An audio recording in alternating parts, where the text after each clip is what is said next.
இயேசுவின் நாமத்தில் உங்கள் அனைவருக்கும் என் வாழ்த்துக்களை நான் தெரிவித்துக் கொள்கிறேன். இன்றைக்கு மாலையில மீண்டுமாக இந்த பைபிள் ஸ்டடிக்கு வந்த உங்கள் அனைவருக்கும் என்னுடைய நன்றிகளை நான் தெரிவித்துக் கொள்கிறேன். ஆண்டவருடைய வார்த்தையை படிப்பது மிக அற்புதமான ஒரு காரியம். இன்னைக்கு நாம பார்க்க போற டாபிக் வந்து பர்கட்டோரி அல்லது உத்திரிக்கை ஸ்தலம் அப்படின்னு சொல்லுவாங்க. ஆம், ஒரு சிலர் என்ன விசுவாசிக்கிறாங்க அப்படின்னா, நாம இறந்த உடனே உத்திரிக்கை ஸ்தலம் அப்படிங்கிற ஒரு ஸ்தலத்துக்கு நம்ம போவோம். அங்க நம்ம சுத்திகரிக்கப்பட்டு அல்லது சுத்திகரிப்பு ஸ்தலம் அப்படின்னு கூட நம்ம சொல்லலாம். சுத்திகரிக்கப்பட்டு அதன் பின்பு நாம பரலோகத்துல ஆண்டவரோட நம்ம இருப்போம் அப்படிங்கிறது தான் ஒரு சிலருடைய நம்பிக்கை. முக்கியமாக கத்தோலிக்க சகோதர சகோதரிகளுடைய நம்பிக்கையாக இருக்கிறது அப்படிங்கிறத நம்ம பார்க்கிறோம்.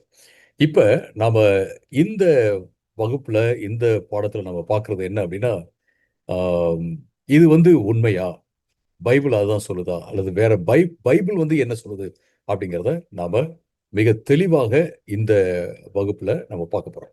ஓகே, ஃபர்ஸ்ட் ஆஃப் ஆல் நாம பார்க்க வேண்டிய விஷயம் என்ன அப்படின்னா, கத்தோலிக்க மதத்துல கேட்டகிசம் சொல்றாங்கல்ல. கேட்டகிசம் அப்படின்னா அவங்களுடைய அ பாடம் பாடங்கள், வேத பாடங்கள். அதுல வந்து அதாவது மக்களுக்கு உபதேசங்கள் சொல்லிக் கொடுக்கணும் அப்படின்ற அந்த உபதேச புஸ்தகத்துல என்ன இருக்கு அப்படிங்கிறத ஃபர்ஸ்ட் நம்ம பார்க்கிறது ரொம்ப இம்பார்ட்டன்ட். அதுக்கப்புறம் அதிலிருந்து தான் நம்ம அவங்களுடைய புரிதல் என்ன, வேதாகமம் உண்மையிலே என்ன சொல்லுது அப்படிங்கிறத நம்ம பார்க்கலாம். 1030 இருந்து 1031 வரைக்கும் உள்ள அந்த காலங்கள்ல ஒரு கேட்டகிசம் எழுதப்பட்டுச்சு. உபதேச புஸ்தகம் எழுதப்பட்டது. அதுல என்ன சொல்றாங்க அப்படிங்கிறத நம்ம பார்க்கலாம். கத்தோலிக்க சகோதர சகோதரிகள் என்ன சொல்றாங்க அப்படிங்கிறத பார்க்கலாம். நான் ஆங்கிலத்துல வாசி அப்படி நான் உங்களுக்கு டிரான்ஸ்லேட் பண்றேன். All who die in God's grace and friendship, but still imperfectly purified, are indeed assured of their eternal salvation. யாரெல்லாம் கடவுளுடைய தேவனுடைய கிருபையில அவருடைய நண்பத்துவத்துல அதாவது உறவுல மரிக்கிறார்களோ அவர்கள் பரிபூர்ணமாக சுத்தப்படுத்தப்படாமல் தான் அவங்க மரிக்கிறாங்க. ஆனாலும் அவர்களுக்கு நித்திய ரட்சிப்பினுடைய நிச்சயம் கொடுக்கப்பட்டிருக்கிறது. But after death they undergo purification so as to achieve the holiness necessary to enter the joy of heaven. என்ன சொல்றாங்க அப்படின்னா, அப்படி அவங்க வந்து பரிபூரணமாக சுத்திகரிக்கப்படாத நிலையில அவங்க மரித்தாலும் அவர்களுக்கு நித்திய ஜீவன், நித்திய ரட்சிப்பு நிச்சயப்படுத்தப்பட்டிருக்கு. ஆனா அவங்க மரித்ததுக்கு அப்புறம் ஒரு சுத்திகரிப்பின் ஊடே கடந்து போறாங்க. எதுக்கு அப்படின்னா பரலோகத்தினுடைய சந்தோஷத்துல அவங்க நுழைவதற்கு, பிரவேசிப்பதற்கு போதுமான சுத்திகரிப்பு அவங்களுக்கு இருக்கணும் அப்படிங்கிறதுக்காக என்ன செய்றாங்க, அவங்க இத செய்றாங்க. ரைட். இப்ப இப்ப நம்ம என்ன பார்க்கிறோம் அப்படின்னா, ஜஸ்ட் ஒன் மினிட். ரைட். அடுத்து அவங்க என்ன சொல்றாங்கன்னா, "The church gives the name purgatory to to this final purification of the elect, which is entirely different from the punishment of the damned." இந்த இந்த இடத்துக்கு போறாங்க இல்லைங்களா? அவங்க சுத்திகரிக்கப்படுறதுக்காக. அந்த இடத்துக்கு வந்து பர்கட்டோரி சுத்தரி சுத்திகரிப்பு ஸ்தலம் அல்லது உத்தரிக்க ஸ்தலம் அப்படின்னு சொல்லிட்டு சபை பேரை கொடுத்திருக்கு. இங்க யாரெல்லாம் வந்து ஆண்டவரால தேர்ந்தெடுக்கப்பட்டிருக்காங்களோ அவர்களுடைய சுத்திகரிப்பு இங்க போகிறது. இது வந்து ஆக்கினைக்குள்ளாக தீர்க்கப்பட்டு தண்டிப்பதிலிருந்து வித்தியாசமான ஒன்று அப்படின்ட்டு இவங்க சொல்றாங்க. Okay, the same kind of statement, இதே மாதிரி வாக்கியம் வந்து கேத்தலிக் என்சைக்ளோபீடியாவிலையும் நம்ம பார்க்குறோம். ஓகே, இதுல இருந்து நம்ம புரிஞ்சுக்கொள்ற விஷயம் என்ன அப்படின்னு பார்த்தோம்னா, கடைசியா பூரணமாக ஆண்டவருக்குள்ள மரித்திருந்தாலும் பூரணமாக சுத்திகரிப்பு பூரணமாக சுத்திகரிக்கப்படுறது வந்து தேவை அப்படிங்கிறத நம்ம பார்க்குறோம். விசுவாசிங்க ஆண்டவருக்குள்ள இருந்து செத்தாலும் மரித்தாலும் அவர்களுக்குள்ள இருக்கிற அந்த கொஞ்சம் நஞ்சம் அந்த பாவமும் சுத்திகரிக்கப்படுவதற்கு சுத்திகரிப்பு ஸ்தலத்துல போகணும். அங்க சுத்திகரிப்பு நடக்கணும். ஆனா அவங்களுக்கு ரட்சிப்பு வந்து நிச்சயம் படுத்தப்பட்டுருச்சு. ஆனா பரிசுத்தமாகணும். எதுக்கு அப்படின்னா, பரலோகத்துக்குள்ள போறதுக்கு முன்னாடி, அந்த பரலோக சந்தோஷத்துக்குள்ள போறதுக்கு முன்னாடி, அவங்க பரிசுத்தமாக்கப்படணும். இந்த பர்கட்டோரி அப்படிங்கிறது, சுத்திகரிப்பு ஸ்தலம் அப்படிங்கிறது ஒரு தற்காலிக இடம். அங்க இருப்பாங்க, சுத்திகரிக்கப்பட்டு பரலோகத்துக்கு போயிருவாங்க. ஆனா இந்த இடம் வந்து நரகம் கிடையாது. நரகத்திலிருந்து வித்தியாசமானது. ஆனா இந்த இந்த வாழ்க்கைய தாண்டி இருக்கிற வாழ்க்கையில அவசியமான ஒன்று. ஸோ இதுதான் இவங்க சொல்ற விஷயம். கத்தோலிக்க சகோதர, சகோதரிகள் சொல்ற விஷயம். ஓகே. இப்ப நாம இதுல வந்து நம்ம எதெல்லாம் ஒத்துக்கிறோம்? புராட்டஸ்டன்ட் சர்ச்சஸ், பெண்டிகாஸ்டல் சர்ச்சஸ் எல்லாமே புராட்டஸ்டன்ட் தான். ஸோ நாம இத வந்து இதுலலாம் எந்தெந்த காரியத்த நம்ம ஒத்துக்கிறோம் அப்படிங்கிறத நம்ம சொல்றோம். நம்பர் 1, எஸ், நாம பரலோகத்துக்குள்ள அழுக்கோட நுழைய முடியாது. அப்படிங்கிறது நிச்சயம். ஏன்னா அந்த காலத்துல இருந்தே ஆசாரிப்பு கூடாரத்துல கூட என்ன செய்ய முடியாது? நம்ம அழுக்கோட நுழைய முடியாது. பாவம் செஞ்சுட்டு நுழைய முடியாது. ஸோ பாவத்திலிருந்து சுத்திகரிப்பு நிச்சயம் தேவை. அதுல வந்து எந்த மாற்று கருத்தும் இல்ல. அடுத்தது வந்து நம்ம என்னத்த ஒத்துக்கிறோம் அப்படின்னா, நிச்சயமாக ஆண்டவர் வந்து எவ்வளவு பரிசுத்தம் அப்படின்னு சொல்றோமோ, அந்த ஆண்டவர்ட்ட போகும்போது நாம பரிசுத்தமா இருக்கணும். அதேபோல ஆண்டவர் வந்து நம்மள ரட்சிக்கும்போது, நமக்கு ரட்சிப்பின் நிச்சயத்த குடுக்குறாரு. அதுல எந்த டவுட்டும் கிடையாது. ஆண்டவர் வந்து நான் உங்கள ரட்சித்துட்டேன். உங்கள வந்து மீட்டுக் கொண்டேன். உங்கள பாவத்திலிருந்து கழுவிட்டேன். ஆனா, நீங்க நரகத்துக்கு போவீங்களா? பரலோகத்துக்கு போவீங்களா? எனக்கு தெரியாது. அப்படின்லாம் ஆண்டவர் சொல்லவே இல்ல. நிச்சயமாக நமக்கு ஆண்டவர் நித்திய ரட்சிப்பை, நித்திய வாழ்வை நிச்சயம் பண்ணி வச்சிருக்கிறார். நிச்சயமாக கொடுத்திருக்கிறார். அப்படிங்கிறத நம்ம பார்க்கிறோம். பட் அம் எதிலிருந்து நாம டிஃபர் ஆகுறோம்? எதிலிருந்து நாம வித்தியாசமாக நாம யோசிக்கிறோம்? ஏன் யோசிக்கிறோம்? அப்படிங்கிறத பார்க்கிறது ரொம்ப ரொம்ப முக்கியமான ஒரு காரியம். ஓகே. நம்ம எப்படி புரிஞ்சுக்கணும் அப்படின்னு கேட்டீங்கன்னா, இந்த சுத்திகரிப்பு அப்படிங்கிற ஒரு காரியம் இருக்குல்ல. அது எப்படி பைபிள்ல சொல்லப்பட்டிருக்கு அப்படிங்கிறத புரிந்து கொள்வது மிக முக்கியமான ஒரு காரியம். ஓகே. இப்ப அத அத புரிஞ்சுக்கிட்டா தான் நம்ம வந்து ஆ பர்கட்டோரி, சுத்திகரிப்பு ஸ்தலம், அங்கு சுத்திகரிப்பு அடைவது, இந்த உலகத்துல ஆண்டவர் நம்மள சுத்திகரிக்கிறது, இங்க நம்ம சுத்திகரிப்பு அடையிறது, இது எல்லாத்தையும் நம்ம புரிஞ்சு கொள்ள முடியும். பைபிள்ல நம்ம பார்க்கிற விஷயம் என்ன அப்படின்னு கேட்டீங்கன்னா, ஒரு progressive sanctification in this life. தொடர்ந்து முன்னேறிக் கொண்டே இருக்கும் பரிசுத்தம் அடைதல் தான். இந்த வாழ்க்கையில, நாம இங்க வாழ்ற வாழ்க்கையில, ஒரு முன்னேறிக் கொண்டிருக்கிற பரிசுத்தமாக்கப்படுதல் அல்லது பரிசுத்தம் அடைதல். அதான் நம்ம பார்க்கணும். நீங்க 2 கொரிந்தியர் 3வது அதிகாரம். 2 கொரிந்தியர் 3வது அதிகாரம் 18வது வசனத்த நீங்க வாசிச்சு பார்த்தீங்க அப்படின்னா, 2 கொரிந்தியர் 3:18ல நாம் எல்லாரும் திறந்த முகமாய் கர்த்தருடைய மகிமையை கண்ணாடியிலே காண்கிறது போல கண்டு ஆவியாய் இருக்கிற கர்த்தரால் அந்த சாயலாகத்தானே மகிமையின் மேல் மகிமை அடைந்து மறுரூபமாகிறோம், மறுரூபப்படுகிறோம். நாம் எல்லாரும் திறந்த முகமாய் கர்த்தருடைய மகிமையை கண்ணாடியிலே காண்கிறது போல கண்டு, அதாவது நம்ம ஃபுல்லா நம்ம அவருடைய மகிமைய நம்ம அப்படியே தெளிவா நம்ம பார்க்கல. கண்ணாடியில பார்க்கிறது போல தான் நம்ம பார்க்கிறோம். இப்போதைக்கு பார்த்து நம்ம என்ன என்ன நடக்குது அப்படின்னா, ஆவியாய் இருக்கிற கர்த்தரால், கர்த்தருக்கு எந்த ரூபமும் கிடையாது. அப்படி ஆவியாக இருக்கிற அந்த கர்த்தரால அந்த சாயலாகத்தானே தேவனை போல நம்ம மாறிக்கிட்டே இருக்கிறோம். எப்படி அப்படின்னா, மகிமையின் மேல் மகிமை அடைந்து, மகிமையின் மேல் மகிமை, அந்த மகிமையிலிருந்து மகிமை, இப்படியே புரோகிரசிவா நம்ம என்ன செய்றோம்? மறுரூபமாக்கப்படுகிறோம். நம்ம ஆண்டவரை போல மாற்றப்பட்டுக் கொண்டு இருக்கிறோம். அப்படின்னு சொல்லிட்டு இந்த இடத்துல பவுல் சொல்றத நம்ம பார்க்கிறோம். ஸோ இது வந்து ஒரு புரோகிரசிவ் சாங்டிஃபிகேஷன். இது நாம தொடர்ந்து நடக்கும், முன்னேறி நடந்து கொண்டிருக்கும் அ ஒரு ஒரு பரிசுத்தமாக்கப்படுதல், மறுரூபமாக்கப்படுதல். இது டக்குன்னு சொல்லிட்டு முடிஞ்சு போகவில்லை. பரிபூரணமாயாச்சு அவ்வளோதான் அப்படின்லாம் இல்ல அப்படிங்கிறத நம்ம பார்க்கிறோம். பட் அடுத்தது நம்ம என்ன பார்க்கிறோம் அப்படின்னு கேட்டீங்கன்னா, instantaneous completion at death or resurrection. நம்ம சாகும்போது மரித்து நம்ம பரலோகத்துக்கு போகும்போது, ஆண்டவர் இந்த ஆ, கொஞ்சம் கொஞ்சமா முன்னேற்றத்தில் இருக்கும் அந்த பரிசுத்தமாக்கப்படுதலை அவர் என்ன செய்றார்? ஒரு முடிவுக்கு கொண்டு வந்துர்றாரு. ஏன்னா, இப்ப நம்ம அவர்ட்ட போயிடுறோம். அப்படிங்கிறத நம்ம பார்க்கிறோம். ஏன்னா, பைபிள்ல நம்ம வேத வசனங்கள்ல என்ன பார்க்கிறோம் அப்படின்னா, 1 கொரிந்தியர் 15வது அதிகாரம், 1 கொரிந்தியர் 15, 51 மற்றும் 52ல கன்னிமைக்கு நேரத்துல நாம மறுரூபமாக்கப்படுவோம்ன்னு சொல்றாரு. கன்னிமைக்கு நேரத்துல நாம என்ன செய்வோம்? ஆ மறுரூபமாக்கப்படுவோம் அப்படின்னு சொல்றாரு. அதேபோல இயேசு கிறிஸ்து வந்து ஒரு குஷ்டரோகிய பார்த்து, "சுத்தமாகு" அப்படின்னு அவர் சொல்றாரு. உடனே அவர் சுத்தமாகுறான். ஸோ ஒரு குஷ்டரோகிய பார்த்து ஆண்டவர் வந்து "சுத்தமாகு" அப்படின்னு சொல்ற தேவன், அவன சுத்தப்படுத்துற தேவன், ஏன் நம்ம மரிக்கும்போது, மரித்து அவரோட போகும்போது சுத்தமாக்க மாட்டாரா? அல்லது நம்ம உயிர் தெழும்போது அவர் சுத்தமாக்க மாட்டாரா? அப்படிங்கிறது தான் இப்ப கேள்வி.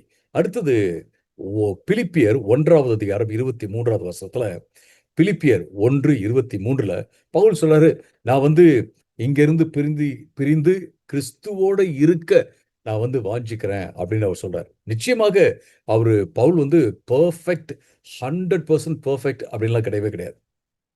அவரே சொல்றாரு, "நான் வந்து எல்லா பாவிகள்லயும் நான் தான் பெரிய பாவி." அப்படின்னு அவர் சொல்றாரு.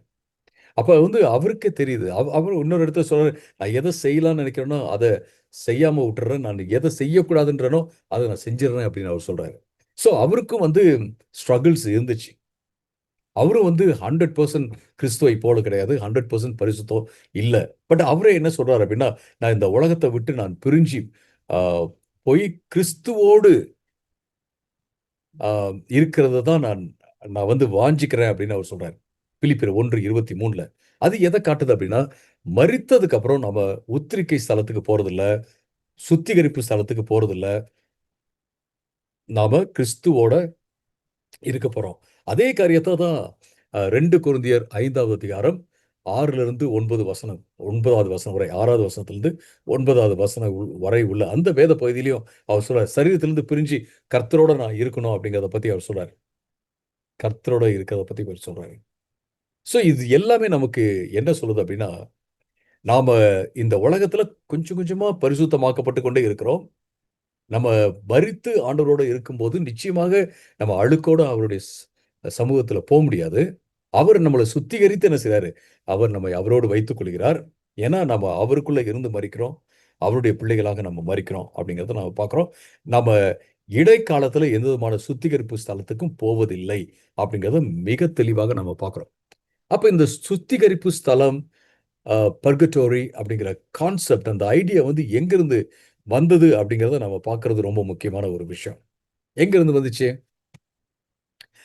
ஆ மேக்கபீஸ் அப்படின்னு சொல்லிட்டு புஸ்தகம் இருக்கு. தள்ளுபடி ஆகமங்கள்னு சொல்லுவாங்க. அப்பாக்ரிஃபல் புக்ஸ் அப்படிங்கிறதுல அது இருக்கு. ஆம் இது வந்து நம்முடைய புராட்டஸ்டன்ட் கேனன் அப்படின்னு சொல்லுவாங்க. நம்ம புராட்டஸ்டன்ட் சர்ச்சஸ்ல இவைகள் தான் பரிசுத்த ஆவியினால ஏவப்பட்டு எழுதப்பட்ட புஸ்தகங்கள். இவைகள் அல்ல என்று சொல்லி, ஆ நாம தேர்ந்தெடுத்து சில புஸ்தகங்கள தேர்ந்தெடுத்து நம்ம வச்சிருக்கோம் இல்லைங்களா? அந்த புஸ்தகத்துல அது கிடையாது. கேனன் அப்படின்னா அளவுகோல் அப்படின்னு அர்த்தம். நாம அளந்து பார்த்து இவைகள் தான் இருக்கணும்னு வச்சிருந்த புஸ்தகத்துல இந்த புஸ்தகம் கிடையாது. மேக்கபீஸ் அப்படிங்கிற புஸ்தகம் கிடையாது. அதுல 2 மேக்கபீஸ்ல 2வது மேக்கபீஸ் அப்படிங்கிற அந்த புஸ்தகத்துல 12வது அதிகாரத்துல 45வது வசனத்துல மரித்தவர்களுக்காக ஜெபிக்கும்படியாக ஒரு ஒரு காரியம் அங்க சொல்லப்பட்டிருக்கிறத நம்ம பார்க்கிறோம். சோ இது வந்து மரித்தவர்களுக்காக ஜெபம் பண்ற அந்த ஜெபத்த குறித்து அது சொல்லுது. ஆம். சோ ரோம ரோம் அ ரோ ரோமன் கேத்தலிக் சர்ச்சஸ் இத என்ன செய்றாங்க அப்டின்னா, இந்த சுத்திகரிப்பு ஸ்தலத்த சப்போர்ட் பண்றதுக்கு அதற்கு ஆதாரமாக இத யூஸ் பண்றாங்க. சோ மரித்தோர்களுக்காக நம்ம ஜெபம் பண்ணலாம்.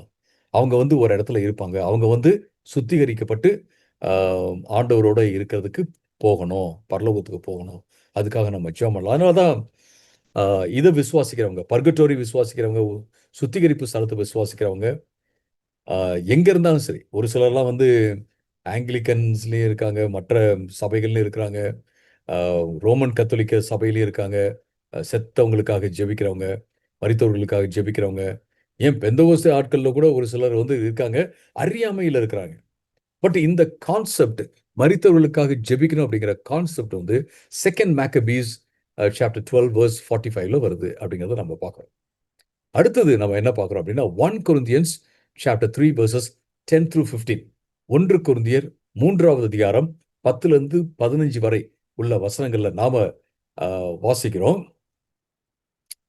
என்ன அப்படின்னு கேட்டிங்கன்னா, நாம என்ன வேலை, குவாலிட்டி ஆஃப் அவர் ஒர்க், நம்முடைய கிரியைகள் இருக்குல்ல, அவைகள் எல்லாம் அக்கினியினால பரீட்சிக்கப்படும், சோதித்து பார்க்கப்படும் அப்படின்னு சொல்லிட்டு அங்க வசனம் இருக்கு.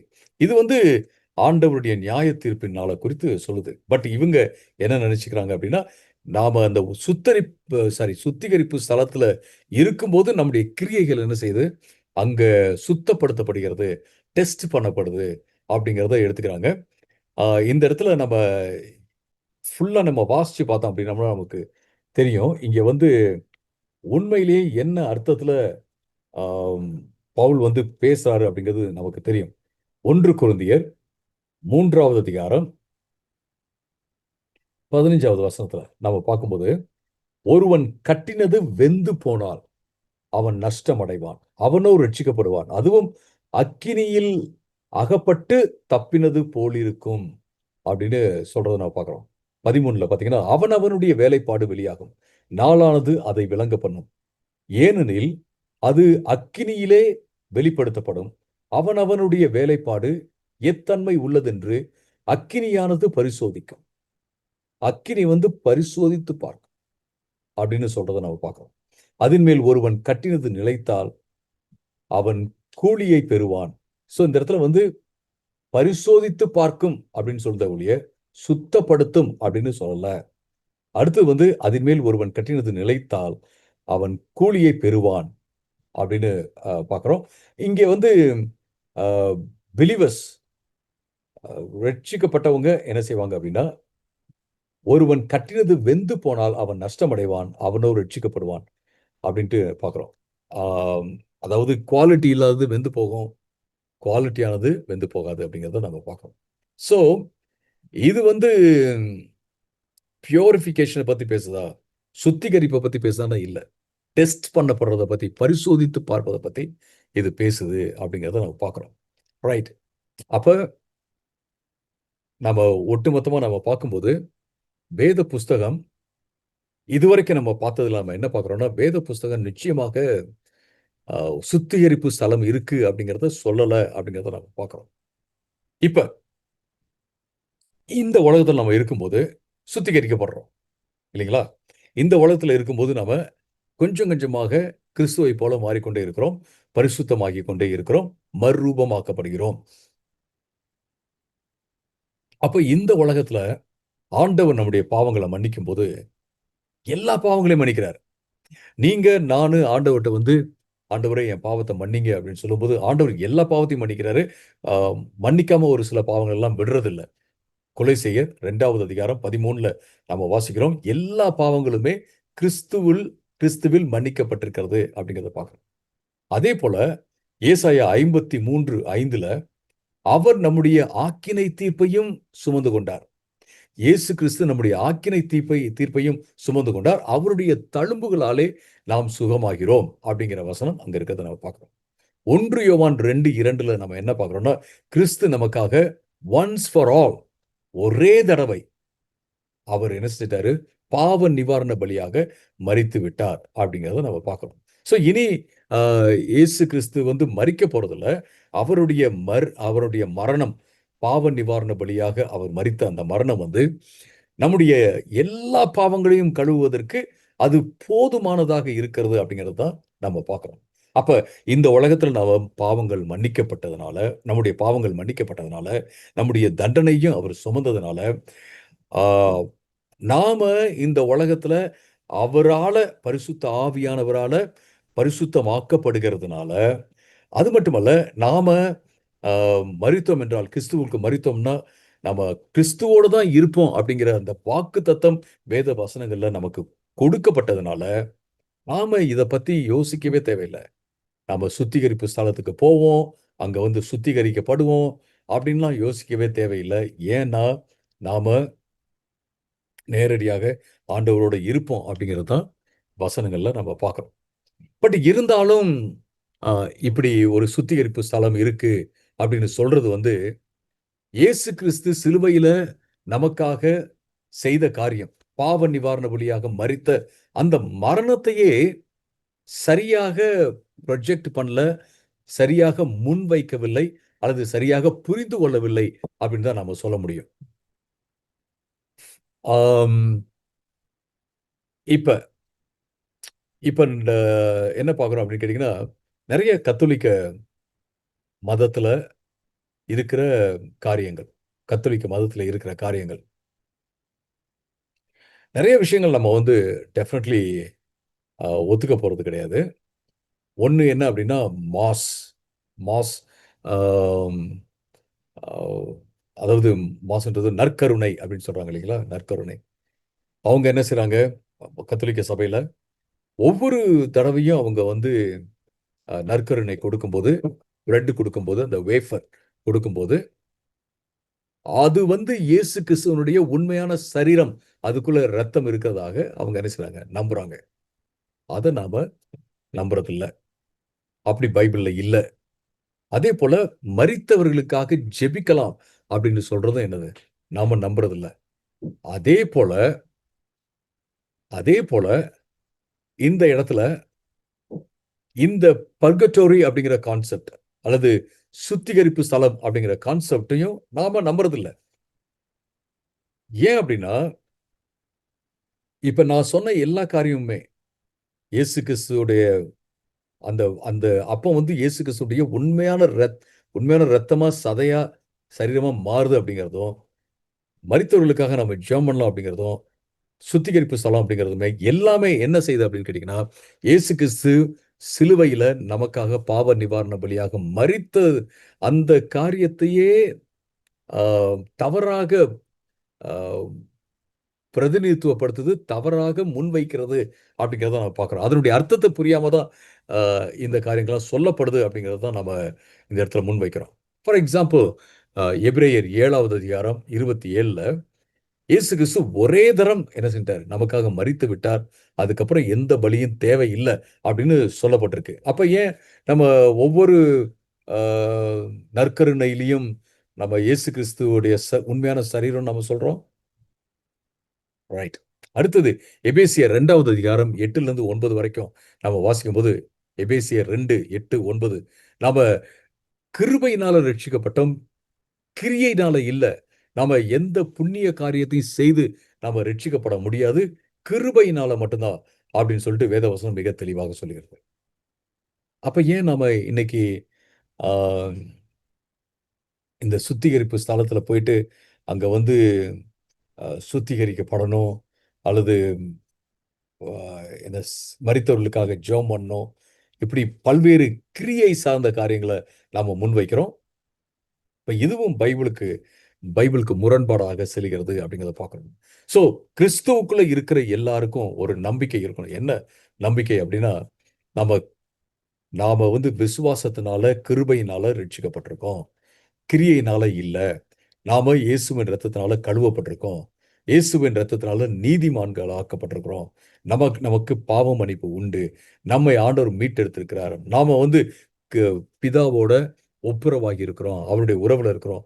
நாம தேவனுடைய பிள்ளைகளாக இருக்கிறோம். நாம பரிசுத்தமாக்கப்பட்டுக் கொண்டே இருக்கிறோம். இந்த இந்த காரியங்கள்ல நம்ம முழுவதுமாக ஆ நம்புறது ரொம்ப ரொம்ப முக்கியமான ஒரு காரியம். ஓகே. இப்ப ஆ இந்த பர்கட்டோரிய விசுவாசிக்காம, இந்த சுத்திகரிப்பு ஸ்தலம்னு ஒண்ணு இல்ல.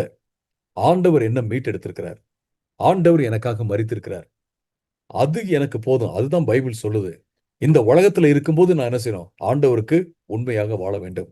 பரிசுத்த ஆவியானவர் மூலமாக நான் சுத்திகரிக்கப்பட்டுக் கொண்டே இருக்கிறேன். நான் மரிக்கும்போது நான் என்ன செய்வேன்? ஆண்டவர்ட்ட தான் நான் இருப்பேன் அப்படிங்கிற நம்பிக்கை நமக்குள்ள இருந்துச்சுன்னா, எப்படிப்பட்ட ஒரு கிறிஸ்தவ வாழ்க்கைய நம்ம வாழலாம் அப்படிங்கிறத மட்டும் நான் சொல்லி, நான் இந்த பைபிள் ஸ்டடிய முடிக்கிறேன் இப்போ. நம்பர் 1 இப்ப நம்ம கேட்ட சத்தியங்கள் வந்து நமக்கு எப்படி பிரயோஜனமா இருக்கும் அப்படின்னா, நம்பர் 1 இயேசு கிறிஸ்துவுடைய அந்த பாவ நிவாரண பலி இருக்கு இல்லைங்களா, அது நமக்கு போதும் அப்படிங்கிறதுல நம்பிக்கையாக இருப்போம். நாம சஞ்சலம் அடைய மாட்டோம். ஐயோ! நான் ரட்சிக்கப்பட்டனா? ஐயோ! நான் பரலோகத்துக்கு போவேனா? ஐயோ! நான் நரகத்துக்கு போயிருவேனோ? அப்படின்லாம் யோசிக்கவே தேவையில்ல. இன்னைக்கு நெறைய பேருக்கு ஒரு ஒரு ரட்சிப்பின் நிச்சயமே இல்ல அப்படிங்கிறத பார்க்கிறோம். அப்படி என்ன செய்றாங்க? அப்படி ரட்சிப்பின் நிச்சயம் இல்லாம என்ன செய்றாங்க? ஏதாவது ஒண்ணு செஞ்சு நம்ம பரலோகத்துக்கு போயிரலாமா அப்படின்னு நினைக்கிறாங்க. அப்பல்லாம் நீங்க நீங்க, நானு எதையும் செஞ்சு பரலோகத்துக்கு போ முடியாது. அப்ப நாம we have to rest in the sufficiency of Christ's sacrifice. இயேசு கிறிஸ்து எனக்காக மரித்தார். அதுவே போதும் அப்படின்ட்டு நாம நிச்சயமாக இருந்து இளைப்பாறுதலோட இருக்கணும். இளைப்பாறணும். ரெஸ்ட்ல இருக்கணும். பரபரப்பு அடையவே தேவையில்ல. நமக்கு வந்து ஒரு ஆங்ஸைட்டியே தேவையில்ல. நம்ம ஒவ்வொரு நாளும் கிறிஸ்து கொடுத்த அந்த சுதந்திரத்த கொண்டாடணும். அந்த ரட்சிப்பின் சந்தோஷத்துல இருக்கணும். மன்னிப்பின் ஆண்டவர் கொடுத்த அந்த பாவ மன்னிப்பின் சந்தோஷத்துல நாம இருக்கிறது ரொம்ப முக்கியமான ஒரு காரியம். அடுத்தது வந்து அ 2வதாக நம்ம என்ன பார்க்கிறோம் அப்படின்னு கேட்டீங்கன்னா, நாம 2வதாக நம்ம பார்க்கிறது, ஆம் ப சுவிசேஷத்திற்கு சுவிசேஷத்தோட கூட்டப்படும் எல்லா விதமான பொய்களையும் நாம நிராகரிக்க வேண்டும். வேத புஸ்தகத்துல சொல்லப்பட்ட சுவிசேஷத்திற்கு சுவிசேஷத்தோட கூட்டப்படும் எல்லா விதமான கள்ள போதனைகள், எல்லா விதமான தவறான காரியங்கள், கருத்துக்கள் எல்லாத்தையும் நம்ம களைய வேண்டும், நிராகரிக்க வேண்டும். அது ரொம்ப இம்பார்ட்டன்ட். கொலோசியர் 2வது அதிகாரம் 8வது வசனத்துல மனித பாரம்பரியங்கள் அப்படின்னு சொல்லிட்டு ஒரு வார்த்தைய பவுல் யூஸ் பண்றாரு. இந்த மனித பாரம்பரியங்கள் வந்து சுவிசேஷத்த குலைக்கிறது, டிஸ்டார்ட் பண்ணுது அப்படின்னு அவர் சொல்றாரு. அதுல ஒண்ணு தான் இந்த பர்கட்டோரி. அதுல ஒண்ணு தான் இந்த சுத்திகரிப்பு ஸ்தலம் அப்படிங்கிற ஒரு ஐடியா, ஒரு கான்செப்ட் அப்படிங்கிறத பார்க்கிறோம். அப்ப நாம என்ன செய்யணும் அப்படின்னா, என்ன டீச்சிங் வந்தாலும் சரி, என்ன போதனை வந்தாலும், அவைகள் வேத புஸ்தகத்துல இருக்கா? வேத புஸ்தகம் அத டீச் பண்ணுதா? அத போதிக்கிறதா? என்று சொல்லி நம்ம பார்ப்பது ரொம்ப ரொம்ப முக்கியமான ஒரு காரியம். அந்த போதனைகள் வந்து ஒரு சபையினுடைய அங்கீகரிக்கப்பட்ட அ ஒரு போதனையாக இருக்கலாம். அவர்கள் வந்து பொன்னெழுத்துல கூட அத வந்து பொறித்து வைத்திருக்கலாம். எப்படியாக இருந்தாலும் சரி, அவைகள நாம நிராகரிக்க வேண்டும். அது ரொம்ப ரொம்ப முக்கியமானது. ஒருவேள இந்த போதனைகள் தான் நூத்துக்கணக்கான வருஷமாக இருக்கிறது என்று சொன்னாலும், அத என்ன செய்யணும் நாம நிராகரிப்பது ரொம்ப முக்கியமான ஒரு காரியம். அடுத்ததாக நம்ம என்ன பார்க்கிறோம் அப்படின்னா, வேத புஸ்தகம் மட்டும் தான் அதிகாரம் படைத்தது. அப்படிங்கிறத மறந்துடக்கூடாது. வேற எந்த தலைவர் சொல்றதையும் நாம ஏற்றுக்கொள்ள தேவையில்ல. அது போப்பா இருக்கலாம், அல்லது ஒரு ஒரு அ ஸ் ஒரு எபிஸ்கோபல் சர்ச் உடைய பிஷப்பா இருக்கலாம், அல்லது ஒரு பெந்தகோஸ்தே சபையினுடைய தலைவராக இருக்கலாம். யாராக இருந்தாலும் சரி. அது ஒரு சர்ச் உடைய பாஸ்டரா கூட இருக்கலாம். யாராக இருந்தாலும் சரி. நாம வந்து எத புடிச்சுக்கணும் அப்டின்னா, வேத புஸ்தகத்த புடிச்சுக்கணும். வேத புஸ்தகம் தான் ஃபைனல் அத்தாரிட்டி. அத நம்ம விட்டுறவே கூடாது. ஃபார் எக்ஸாம்பிள் இங்க நான் சொல்லும்போது நான் சொன்னேன். அ இந்த 2 மேக்கபீஸ்ல இருக்கிற ஒரு வசனத்துல இருந்து தான், நாம வந்து மரித்தவர்களுக்காக கூட ஜெபம் பண்ணலாம். அப்படிங்கிற அந்த கான்செப்டும், அ சுத்திகரிப்பு ஸ்தலம் அப்படின்னு ஒண்ணு இருக்கு. அதுல மரித்தோர்கள் இருப்பாங்க. சுத்திகரிக்கப்பட்டு இருப்பாங்க. அவர்களுக்காக நம்ம ஜெபம் பண்ணிக்கணும். அப்படிங்கிற கான்செப்ட் அங்கிருந்து தான் வருது அப்படின்னு நான் சொன்னேன். ஸோ, நம்ம அந்த புஸ்தகத்த ஒரு அத்தாரிட்டி புஸ்தகமாக, அதிகார புஸ்தகமாக எடுத்துக்கொள்ளலாமா அப்படின்னா, இல்ல. நமக்கு வந்து இவைகள் தான் வேத வே பரிசுத்த ஆவியினால ஏவப்பட்டது அப்படின்னு சொல்ற புஸ்தகங்கள் இருக்குல்ல. நாம அத தொகுத்து வச்சிருக்கோம்ல. அத மட்டும் தான் நம்ம ஏற்றுக்கொள்ளணும். அப்ப நாம தொகுத்து வைத்தோம். நாம தான் தொகுத்து வச்சோம். அதெல்லாம் நம்ம நிராகரிச்சோம். அது நாம செஞ்ச வேலை தானே அப்படின்னு யோசிக்கக்கூடாது. அதுக்கு தான் கேனன் அப்படிங்கிற வார்த்தைய நான் யூஸ் பண்ணேன். கேனன் அப்படின்னா அளவுகோல். ஒரு அளவுகோல வச்சு தான் தேர்ந்தெடுத்திருக்கிறாங்க. இந்த புஸ்தகம் வந்து அ கிபி 70க்கு முன்னாடி எழுதப்பட்டிருக்கணும். ஆம். வெளிப்படுத்தின விசேஷம் ஒரு வேள லேட்டரா எழுதப்பட்டிருக்கலாம். ஆனா, அது யோவான் மூலமாக எழுதப்பட்டது அப்படிங்கிறத நம்ம பார்க்கிறோம். அவர் வந்து 95 வரைக்கும் அவரு வாழ்ந்தார் அப்படின்ற ஒரு வரலாறு இருக்கு. ஸோ மற்ற மேக்ஸிமம் எல்லா புஸ்தகமுமே ஏடி 70க்கு முன்னாடியே எழுதப்பட்டு விட்டது அப்படிங்கிறத பார்க்கிறோம். ஸோ ஏடி 70க்கு முன்பாக எழுதப்பட்டிருக்க வேண்டும். அப்போஸ்தலர்கள் ஒருவராக இருக்க வேண்டும், அல்லது அப்போஸ்தலர்களோட இருந்த ஒருத்தராக இருக்க வேண்டும். அடுத்தது பார்த்தீங்க அப்படின்னா, இது எல்லாமே வந்து முரண்பாடாக இருக்கக்கூடாது அப்படிங்கிறதும் இருக்கு. ஸோ மேக்கபீஸ்ல பார்த்தீங்க அப்படின்னா, நெறைய முரண்பாடுகள் இருக்கு. அது மட்டுமல்ல, அவைகள் வந்து அ அதாவது ஒரு என்னது ஏடி 70க்கு முன்னாடி எழுதப்பட்டிருந்தாலும், அவைகள் வந்து ஒரு அ அதாவது ஆத்தென்டிக் ஹிஸ்டரி அப்படின்னு கருதப்படவில்லை. ஆ நெறைய ப்ராபகேண்டா, அதாவது மேக்கபீஸ வந்து உயர்த்தி பேசுற மாரியான பல்வேறு காரியங்கள் அதுல இருக்கு அப்படிங்கிறத நம்ம பார்க்கிறோம். ஸோ அவைகள் வந்து யூதர்களாலேயே நிராகரிக்கப்பட்ட ஒரு புஸ்தகம் அப்படிங்கிறத மறந்துவிடக்கூடாது. ஸோ நம்முடைய விசுவாசத்தை எது மேல நிலைப்படுத்த வேண்டும் ஆ அப்படின்னா, நாம வேத புஸ்தகத்தின் மேல நிலைப்படுத்த வேண்டும். அடுத்தது 4வதாக be ready to give a loving defence of the faith. இப்ப நாம வந்து பர்கட்டோரி அல்லது சுத்திகரிப்பு ஸ்தலம் அப்படிங்கிற கான்செப்ட நம்ம நம்பல. அது வேதத்துல இல்ல. அப்படின்னோன நம்ம நம்புறவங்களெல்லாம் வந்து தாக்கக்கூடாது. அவர்களுக்காக ஜெபம் பண்ணணும். அவர்களுக்கு அன்போட என்ன செய்யணும்? இந்த சத்தியத்த சொல்லணும். ரொம்ப இம்பார்ட்டன்ட். ஏன்னா, வேதவசனம் சொல்லுகிறது, சாந்த குணத்தோட, மரியாதையோட நாம சத்தியத்த பேசணும் அப்படின்னு சொல்லிட்டு 1 பேதுரு 3:15ல ஆ வேதவசனம் சொல்றத நம்ம பார்க்கிறோம். அப்ப எனக்கு இது தெரியும். இது வந்து பாவம் அப்படின்னு சொல்லிட்டு எல்லாரையும் நம்ம போயிட்டு அ நீங்க வந்து அ தவறா நினைக்கிறீங்க, தவறா நம்புறீங்க அப்படின்னு சொல்லிட்டு அவங்கள சாடக்கூடாது. அவங்கள வந்து மரியாதை இல்லாம பேசக்கூடாது. நம்ம வந்து அவர்கள மதிக்க வேண்டும். அவர்களுக்கு சாந்தத்தோட பதில் சொல்வது மிக, மிக முக்கியமான ஒரு காரியம். நம்மகிட்ட எவ்வளவுதான் சத்தியம் இருந்தாலும், அத நம்ம எப்படி சொல்றோமோ, சொல்ல வேண்டுமோ அப்படி சொல்ல அப்படின்னா, அதுவும் தவறாக போய்விடும் அப்படிங்கிறத நம்ம பார்க்கிறோம். ஸோ சாந்தத்தோட பேசணும். அடுத்ததாக live in hope not fear. நாம வந்து பர்கட்டோரின்னு ஒண்ணு இருக்கு. சுத்திகரிப்பு ஸ்தலம் இருக்கு. அப்படின்னா என்ன பண்றது? அப்படின்னு நம்ம யோசித்து ஒரு சிலர்லாம் யோசித்து என்ன செய்றாங்க, நாம அங்கேயும் நம்ம சுத்திகரிக்கப்படலன்னா என்ன ஆகுறது? நம்மள ஆண்டவர் வந்து நியாயம் தீர்த்துட்டார்னா எப்படி? ஆண்டவர் வந்து நமக்கு பனிஷ்மென்ட் குடுத்துட்டார்னா எப்படி? அப்படின்னு சிலர்லாம் யோசிச்சிட்டே இருப்பாங்க. அல்லது பனிஷ்மென்ட், நியாய தீர்ப்பு இத பத்தி மட்டுமே சிலர் பேசிட்டு இருப்பாங்க. நியாய தீர்ப்பு இருக்கா? இருக்கு. பனிஷ்மென்ட் இருக்கா? இருக்கு. But there is so much in the Bible about God's love, God's grace and mercy. இ நியாய தீர்ப்பெல்லாம் இருக்க தான் செய்யுது. ஆனா, எந்த நெறைய வசனங்கள், நெறைய வந்து ஆண்டவருடைய அன்பு, ஆண்டவருடைய இரக்கத்த குறித்து பேசும் வசனங்கள்லாம் நெறைய பைபிள்ல இருக்கு, அப்படிங்கிறத நம்ம பார்க்கிறோம். ஸோ, நாம என்ன செய்யக்கூடாது அப்படின்னா, எப்ப பார்த்தாலும் பயத்திலேயே வாழக்கூடாது. நம்பிக்கையில வாழணும். என்னுடைய நம்பிக்கை கர்த்தருக்குள்ள இருக்கு. இயேசு கிறிஸ்துவுக்குள்ள இருக்கு. நான் வந்து அவருக்குள்ள சந்தோஷமா இருக்கேன். அவரு எனக்கு வந்து நித்திய வாழ்வ ஒரு கிஃப்ட்டா எனக்கு குடுத்திருக்கிறாரு. அப்படிங்கிற அந்த ஒரு சந்தோஷம் நமக்குள்ள இருந்து கொண்டே இருக்க வேண்டும். அருமையானவர்களே. அடுத்ததாக ஆ 6வதாக நம்ம வந்து பர்கட்டோரிலாம் இல்ல. ஆண்டவர் வந்து எனக்கு நித்திய வாழ்வு குடுத்திருக்கார் அப்படிங்கிறத விசுவாசிக்கும்போது, நம்ம என்ன செய்யணும் அப்படின்னா, we have to pursue holiness now, not after death. நான் மரித்தோன பரிசுத்தமாயிருவேன் அப்படின்னு சொல்றத விட, இந்த உலகத்துல நான் இருக்கும்போதே என்ன செய்யணும்? நான் பரிசுத்தமாக இருக்க வேண்டும். தேவன போல மாற வேண்டும் அப்படின்ட்டு நம்ம யோசிக்கிறதும், அத நோக்கி வாழ்வதும் தான் ரொம்ப ரொம்ப முக்கியமான ஒரு காரியம். ஸோ நம்ம ஆண்டவருடைய சீடனாக இருப்பத ரொம்ப சீரியஸா எடுத்துக்கணும். ஏதோ நான் வந்து ரட்சிக்கப்பட்டேன், நான் சர்ச்சுக்கு போறேன், ஆண்டவர் வந்து என் பாவத்த மன்னிச்சுட்டார் அப்படிங்கிறத நாம நிறுத்தக்கூடாது. நம்ம ஒவ்வொரு நாளும் மனம் திரும்பி ஆண்டவருக்குள்ள வளருவதும், ஆண்டவருக்கு உண்மையாக சேவை செய்வதும் ரொம்ப முக்கியமான ஒரு காரியம். நம்முடைய நம்முடைய ஆவிக்குரிய வளர்ச்சி எங்க வளரணும்?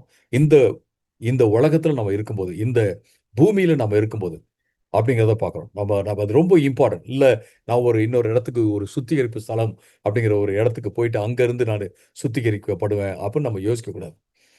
அடுத்தது நம்ம என்ன பார்க்குறோம் அப்படின்னா, இந்த உலகத்துல இருக்கும்போது நம்ம ஒருத்தர ஒருத்தர் நம்ம என்கரேஜ் பண்ணிக்கணும். ஒருத்தங்கள நம்ம உற்சாகப்படுத்தணும். எதுக்கு உற்சாகப்படுத்தணும்? இன்னும் நம்ம ஆண்டவருக்குள்ள வளர்றதுக்கு உற்சாகப்படுத்தணும். அது மட்டுமல்ல, காஸ்பல் மெசேஜ். காஸ்பல் மெசேஜ் அப்படிங்கிறது, அது வந்து ஒரு சிம்பிளான மெசேஜ் தான். சிம்பிள் அப்படின்னா, it's a very profound message. But நெறையலாம் அதுல இல்ல. முக்கியமா என்ன இருக்கு அப்படின்னா, கடவுள் மனுஷனா வந்தார். அவர் நமக்காக மரித்தார். கடவுள் மனுஷனா வந்தாரு. அவர் நன்மை செய்கிறவரை சுற்றித் திரிந்தார். அவர் நமக்காக மரித்தார். 3ஆம் நாள் உயிரோடு எழுந்தார். அவர் இன்றும் நமக்கு நம்முடைய வாழ்க்கையை என்ன செய்றாரு? மாற்றிக் கொண்டிருக்கிறார். யாரெல்லாம் ஆ அவர அவர்ட்ட வந்து பாவத்த அறிக்கையிடுறாங்களோ, அவருடைய பாவங்கள அவர் மன்னிக்கிறாரு. யாரெல்லாம் மனம் திரும்புறாங்களோ, அவருடைய பாவத்த மன்னிக்கிறாரு. அவர்கள என்ன செய்றாருன்னா, தன்னோடு சேர்த்துக் கொள்கிறார். ஸோ இதுதான் சுவிசேஷம். ஸோ இந்த சுவிசேஷத்த மனசுல வச்சு ஒருத்தவங்களும் நம்ம என்கரேஜ் பண்ணிக்கணும். கிறிஸ்து எனக்கு போதும். நம்ம பாடுறோம் இல்லைங்களா? "இயேசு போதுமே, இயேசு போதுமே" அப்படின்னு பாடுறோம் இல்லையா? ஸோ "இயேசு எனக்கு போதும்" அப்படின்னு சொல்லிட்டு நாம என்ன செய்யணும் அப்படின்னா, ஆ நாமளும் நம்பணும். மற்றவங்களுக்கும் நாம சொல்லணும். யாராவது பாரம்பரியத்துல போயிட்டுருக்காங்க, அல்லது தவறான போதனைக்குள்ள போறாங்க அப்படின்னா, அவர்கள உற்சாகப்படுத்தி, அவர்களுக்கு ஆலோசனை சொல்லி, "இயேசு போதும். இதெல்லாம் தேவையில்ல. வேத வசனத்த நீங்க வாசிங்க. வேத வசனத்துல இப்படி இருக்கு." அப்படின்னு நம்ம சொல்லணும். யாராவது வந்து, "ஐயோ! நான் பாவியா இருக்கேன். எனக்கு வந்து நான் பரலோகத்துக்கு போவேனான்னு தெரியல. ஆண்டவர் என் கூட இருக்கிறாரா என்னன்னு தெரியல." அப்படின்னா, அவங்களுக்கு உண்மையிலே ஆலோசனை சொல்லி, அவங்கள பரிசுத்த வாழ்க்கையில வளருவதற்கு அவங்கள தூண்ட வேணும். பரிசுத்த ஆவியானவர சார்ந்து இருப்பதற்கு நம்ம அவங்கள உற்சாகப்படுத்தணும். அது மட்டுமல்ல, அவங்களுக்கு நம்ம சொல்லணும். "உங்களுடைய பாவத்த வந்து ஆண்டவர் மன்னிச்சுட்டாரு. அத மீண்டும் அவர் நினைவுக்கு கொண்டு வரவே மாட்டாரு.